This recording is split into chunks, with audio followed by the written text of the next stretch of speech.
একাদশ শ্রেণীর প্রাণপ্রিয় শিক্ষার্থীবৃন্দ, তোমাদের সকলকে শুভেচ্ছা স্বাগত জানাচ্ছি।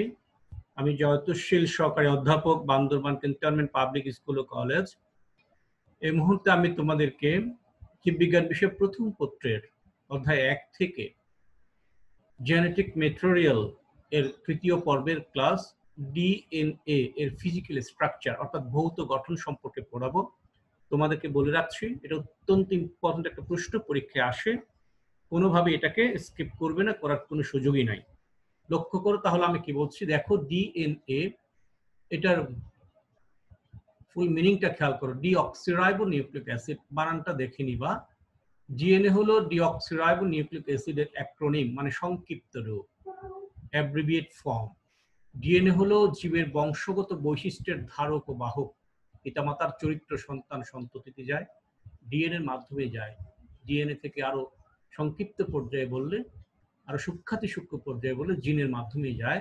ডিএনএ জিনটাকে ধারণ করে, আর ডিএনএ থাকে ক্রোমোজোমে, ক্রোমোজোম থাকে কোষের নিউক্লিয়াসে। ডিএনএ এর গঠন বা গাঠনিক একক হলো নিউক্লিওটাইড। আগের দুটো ক্লাস যদি ভালো করে শোনো, নিউক্লিওটাইড সম্পর্কে সুস্পষ্ট ধারণা পাবে। এখানে আর বলে কালক্ষেপণ করতে চাচ্ছি না। এবং লক্ষ লক্ষ নিউক্লিওটাইডের দীর্ঘ পলিমার হলো একটি ডিএনএ অণু। ডিএনএ হলো একটি বৃহদাণুর জৈব অ্যাসিড, যা জীবনের আণবিক ভিত্তি। এটা একটু মনে রাখো, molecular code of life, DNA হিসেবে স্বীকৃত। ডিএনএ এর গঠন উপাদান হলো 5 কার্বন বিশিষ্ট ডিঅক্সিরাইবোজ সুগার, 4 ধরনের নাইট্রোজেনাস ক্ষারক, যথা অ্যাডেনিন, গুয়ানিন, সাইটোসিন ও থাইমিন এবং ফসফরিক অ্যাসিড। প্রকৃত কোষের ক্রোমোজোমের মূল উপাদান হলো ডিএনএ। কতক ভাইরাসে আরএনএ ডিএনএ থাকে, কতক ভাইরাসে ডিএনএ থাকে।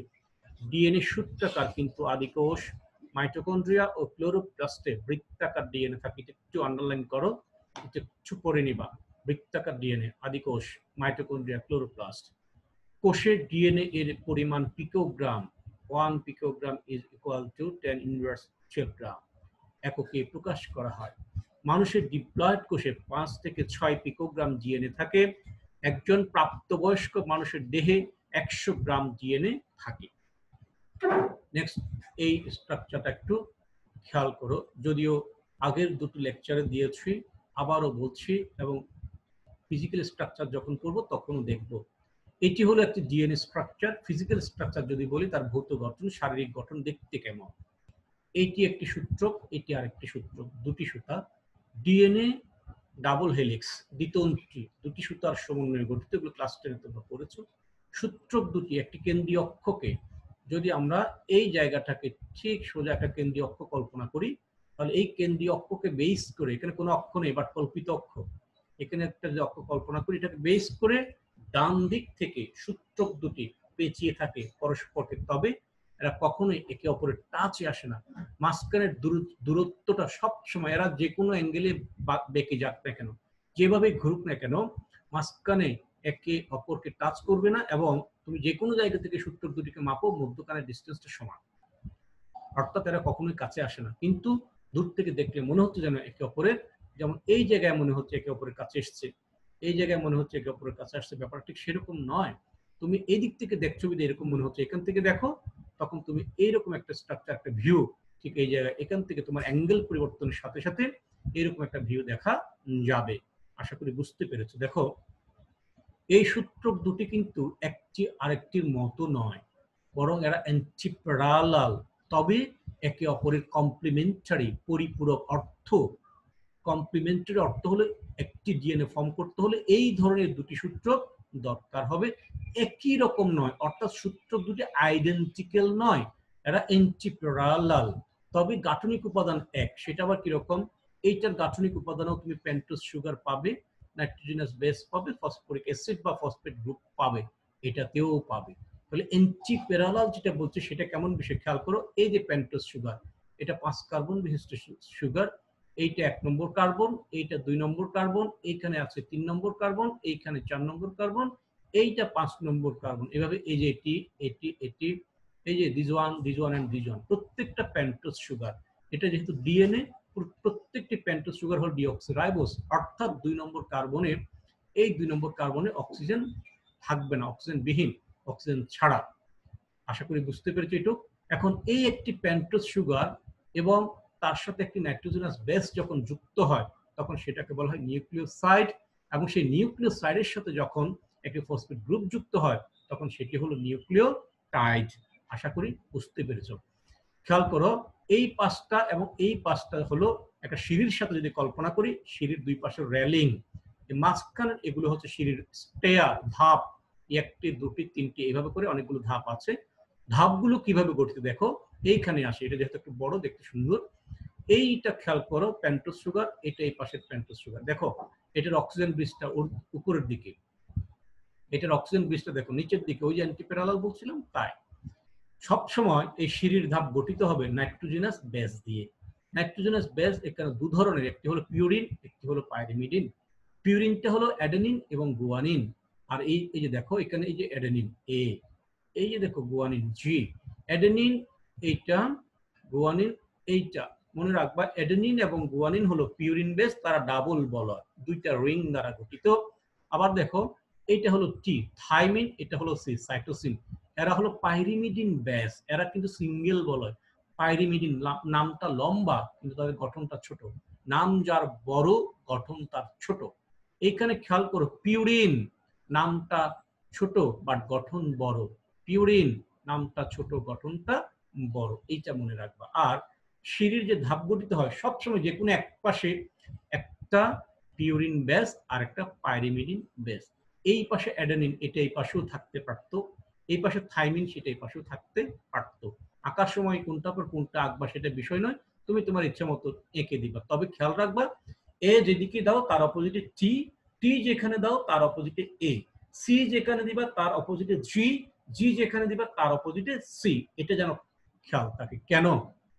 কারণ এই যে সূত্রক এবং এই যে সূত্রক, তাদের মধ্যেকার এই যে ডিস্টেন্স, এই ডিস্টেন্সটা যদি কভার করা না হয় তাহলে সূত্রক দুটি একে অপরের সাথে যুক্ত হতে পারবে না। তারা বন্ধনটা থাকবে না, যুক্ত এই অর্থ বোঝাচ্ছে, তাদের মধ্যে বন্ধনটা থাকবে না, মাঝখানে গ্যাপ সৃষ্টি হবে। মাঝখানে গ্যাপ সৃষ্টির কোনো সুযোগ নাই। তাহলে বন্ধনটা কিভাবে হচ্ছে? অবশ্যই গ্যাপটা ফিল আপ করতে হলে এ যেদিকেই থাকুক না কেন তার অপর প্রান্তে টি, টি যেখানে থাকুক তার অপর প্রান্তে এ, সি যেখানে, জি যেখানে থাকুক তার অপর প্রান্তে সি, সি যেখানে থাকুক তার অপর প্রান্তে জি আসতে হবে। কেননা সি এবং জি এর মধ্যেকার ডিস্টেন্সটা সমান, সি এবং জি একে অপরকে নাগাল পায়, টি এবং এ অপরকে একে অপরকে নাগাল পায়। এর সাথে যদি সি দাও নাগাল পাবে না, গ্যাপ থেকে যাবে। টি এর সাথে যদি জি দাও নাগাল পাবে না, গ্যাপ থেকে যাবে। সেটা তো অবশ্যই পাশাপাশি তাদের মধ্যেকার যে বন্ধন, মলিকুলার যে স্ট্রাকচার দেখো, এই যে এখানে দুটি হাইড্রোজেন বন্ড, এখানে তিনটি হাইড্রোজেন বন্ড, জি এবং সি এর মাঝখানে হাইড্রোজেন বন্ড তিনটি, এ এবং টি এর মাঝখানে হাইড্রোজেন বন্ড দুটি, এবং এদের মুখোমুখি যে স্ট্রাকচার, তারা মুখে মুখে বসে যেতে পারে। টি সবসময় এর সাথে বসতে পারে লক অ্যান্ড কি সিস্টেমে, সি সবসময় জি এর সাথে বসতে পারে লক অ্যান্ড কি সিস্টেমে। সি কখনো এর সাথে বসতে পারবে না, টি কখনো জি এর সাথে বসতে পারবে না, এই বিষয়টা খেয়াল রাখবে। আবার এই নাইট্রোজেনাস বেস, এটা হোক এটা হোক এটা হোক এটা হোক যেটাই হোক, নাইট্রোজেনাস বেস পেন্টোজ সুগারের সাথে যুক্ত হবে। পেন্টোজ সুগারের যেখানে যুক্ত হয় সেটা হলো 1 নম্বর কার্বন, এইটা 1 নম্বর কার্বন, এইটা হলো 1 নম্বর কার্বন, সুগার এটা হলো 1 নম্বর কার্বন। এবং নাইট্রোজেনাস বেসের ক্ষেত্রে, পিউরিনের ক্ষেত্রে এই 9 নম্বর নাইট্রোজেন, এটা 9 নম্বর নাইট্রোজেন। আর পাইরিমিডিনের ক্ষেত্রে 1 নম্বর নাইট্রোজেন, এটা 1 নম্বর নাইট্রোজেন, এটাও মনে রাখবা। পাইরিমিডিন সিঙ্গেল বলয়, সেখানে 9 নম্বর নাইট্রোজেন থাকার সুযোগ নাই। পিউরিন ডাবল বলয়, সেখানে 9 নম্বর নাইট্রোজেন থাকবে। সুতরাং পেন্টোজ সুগারের 1 নম্বর কার্বন এবং পিউরিন বেসের 9 নম্বর নাইট্রোজেন, পাইরিমিডিন বেসের 1 নম্বর নাইট্রোজেন, এরাই বন্ড গঠন করে নিউক্লিওসাইড গঠনের ক্ষেত্রে। এই নাইট্রোজেনাস বেস, এই পেন্টোজ সুগার, এটা একটা নিউক্লিওসাইড। এটা তো কি, এটা থাইমিডিন হবে, থাইমিডিলিক অ্যাসিড হবে। যখন এই ফসফেট যুক্ত হবে একটা নিউক্লিওসাইডের সাথে, তখন সেটা হয়ে যাবে নিউক্লিওটাইড।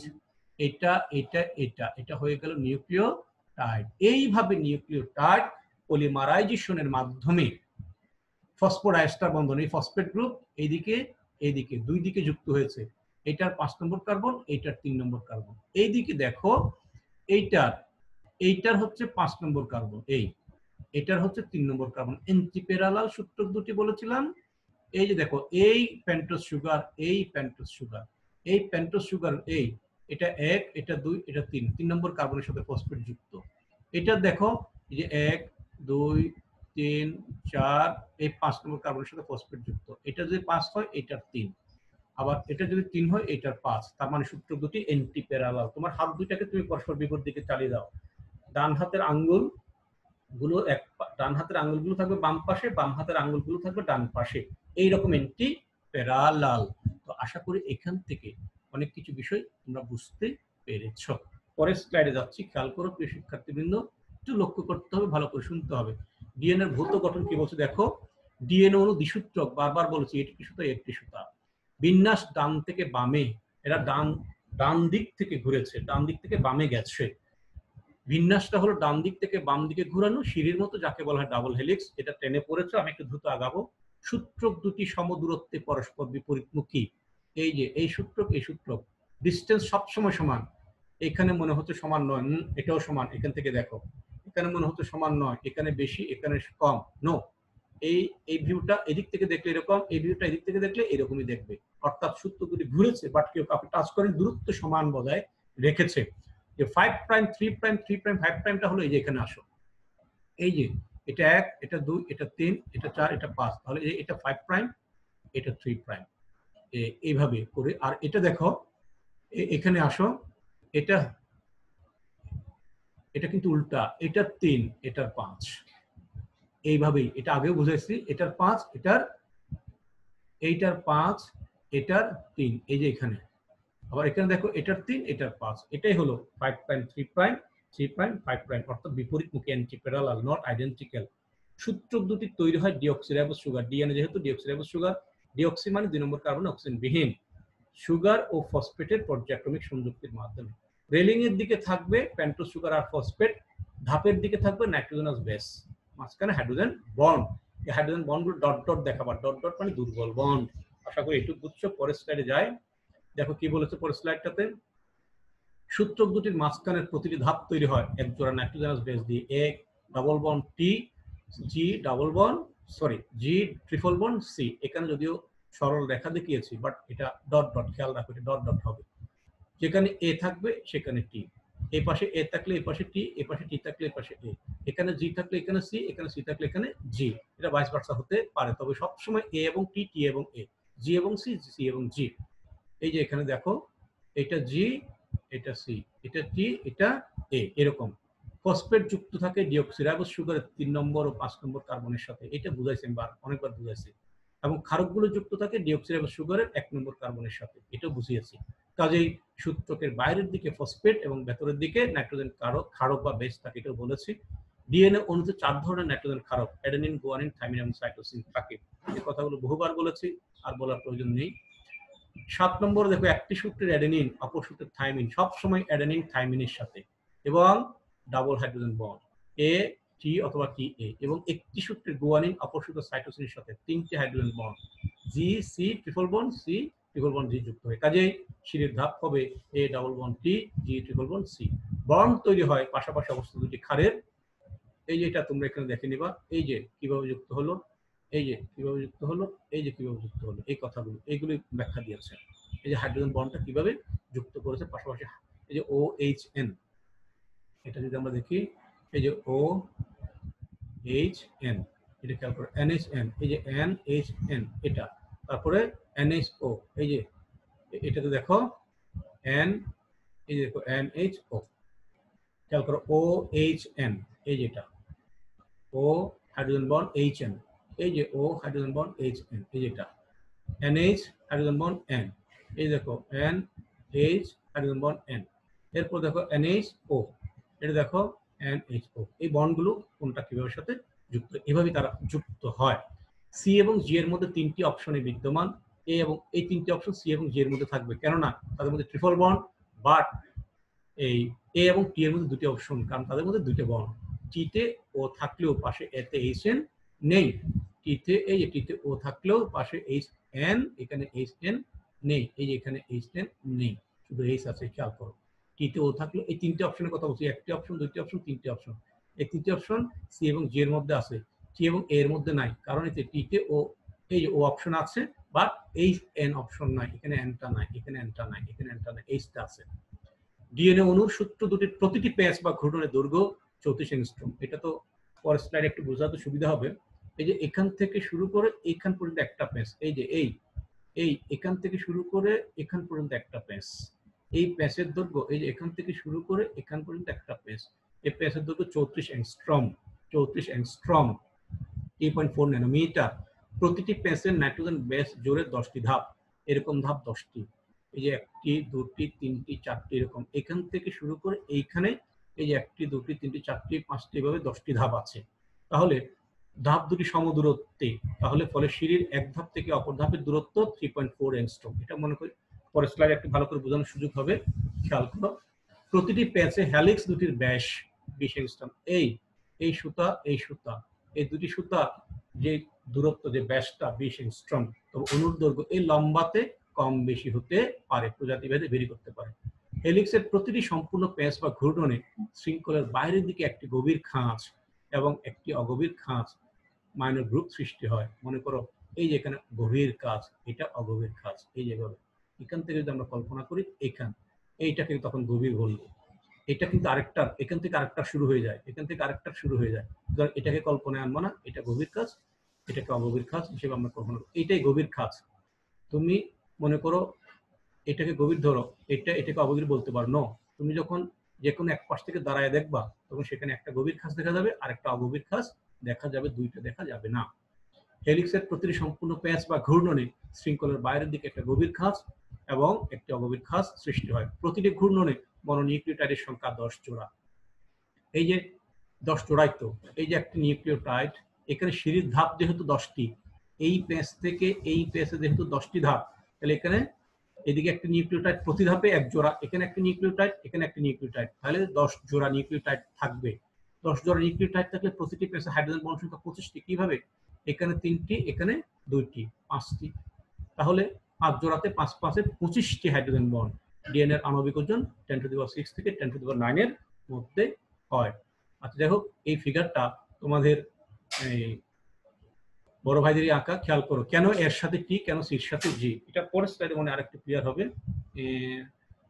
এই গঠনটা তো আমি বুঝিয়েছি, এই গঠনটা বুঝিয়েছি, আগেগুলো স্লাইডে বুঝিয়েছি, এখানে আর বোঝাতে চাচ্ছি না, পরের স্লাইডে চলে যায়। এই যে 34 অ্যাংস্ট্রম যেখানে বলছে, এখানে আসো, কেন এর সাথে টি, সির সাথে জি। এই যে এর গঠন দেখো, টি এর গঠন দেখো, এরা মুখোমুখি বসে যেতে পারে। সি এর গঠন দেখো, জি এর গঠন দেখো, এরা মুখোমুখি বসে যেতে পারে। এই জন্য সি এর সাথে জি, এ এর সাথে টি। বাট এর সাথে যদি তুমি সি কে দাও, এরা বসতে পারবে না বা নাগালও পাবে না। টি এর সাথে জি কে দিলে বসতে পারবে না, নাগালও পাবে না। এরকম সিঁড়ির ধাপ, এই যে 1 2 3 4 5 6, এইভাবে একটি সম্পূর্ণ ঘূর্ণন সম্পন্ন করতে 10টি থাকে। 10টি থাকলে নিউক্লিওটাইড কয় জোড়া হবে? প্রতি ধাপে এক জোড়া নিউক্লিওটাইড, তাহলে 10টি ধাপে 10 জোড়া। আর প্রতি ধাপে এই দেখো, এই সি প্রতি ধাপে 10 জোড়ার মধ্যে 5 জোড়া হচ্ছে এরকম আর 5 জোড়া হচ্ছে এরকম, তাহলে 5টিতে 3টে হাইড্রোজেন বন্ড, আর তাহলে কত, 3 5 15, আর 5টিতে 2টি করে 5 2 10, 25টি হাইড্রোজেন বন্ড থাকবে। আশা করি বুঝতে পেরেছো। আজকে আর পড়াবো না, এই তিনটা লেকচার ভালো করে দেখলে শুনলে ডিএনএর ভৌত গঠন, মলিকুলার স্ট্রাকচার, কেমিক্যাল স্ট্রাকচার সবই আশা করি হয়ে যাবে। তারপরেও নেক্সট ক্লাসে হয়তো বা কেমিক্যাল স্ট্রাকচারটা আলাদা করে পড়াতে পারি যদি সময় সুযোগ হয়। আর না, সবাই ভালো থাকবে, সুস্থ থাকবে। Best of luck.